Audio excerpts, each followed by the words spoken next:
आज ओडिशा आंदोलन नवम दिन में पहुंची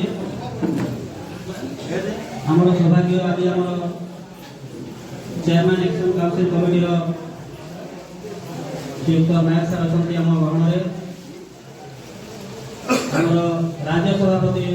श्रीयुक्त त्रिपति पारिक महोदय आम भवन में अच्छा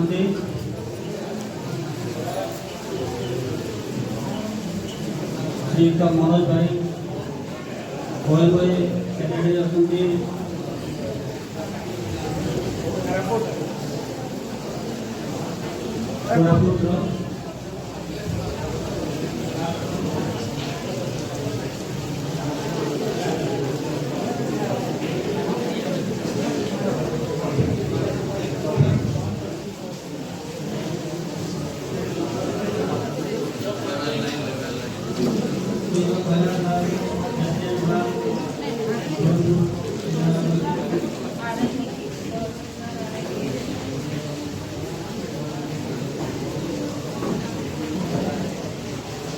सरकार आभिमुख्य पर आप मतामत देखो तो आज्ञा ओडिशा राजस्व महिला संघ तार 10 दफा दाबी नहीं आज 10 दिन दापण कला सरी नवम दिन में आपण मान चाहे रखा चाहे आमर मतामत 10 दाबी हेले मुख्य दाबी हूँ कनिष्ठ अमला मानकर मूल दरमा लेवल लाइन आमर मूल दाबी ता सहित आमर पदवी पुनर्गठन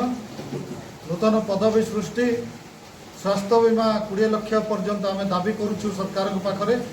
आज नवम दिन में आमर आंदोलन सरकार आभिमुख्य कौन आम जाना किंतु सरकार भरोसा अच्छे आमर जे लोकों सरकार मोहन सरकार निश्चित भाव में आमर दाबी पूरण करेंगे अल्प दिन भर आम आशा रखी मोर ना त्रिपति बालाजी साहू राज्य सभापति ओडिशा राजस्व महिला चिठी देते से कौन काण आपन काण एक्शन ने अमला संघ तरफ से देखु सरकार गोटे जिनस हूँ मुरबी हिसाब से आमको एक्चुअली डाकिबा कथा घर मुरबी हिसाब से जो आमर 10 दफा दाबी रखीचु सीधा बिना डिस्कसन जो पदक्षेप नेले गोटे प्रकार आपणकर धमकपूर्ण चिठी दिगला जे आपण मैंने जदि कम जोग न दिखती ताहले आपणकर दरमा बंद हम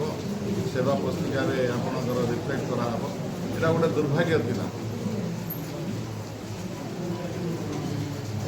आपनकर काण एक्शन रहबा देखु आमर दाबी हूँ एबकार दाबी नुहे गत सरकार पाखे 2017 मसीह आमर जितेबाला स्नातक आमर क्वालिफिकेशन घोषणा करा से दिन टार आमर ये दाबी रही जोटा कि आमर कनिष्ठ राजस्व सहायक दरमा जेहेतु स्नातक होती से अनुसार आम दाबी करूँ लेवल 9 रे दवापाई मो ना प्रसन्न कुमार नायक मु इलेक्शन काउंसिल चेयरमैन अच्छी राजस्व महिला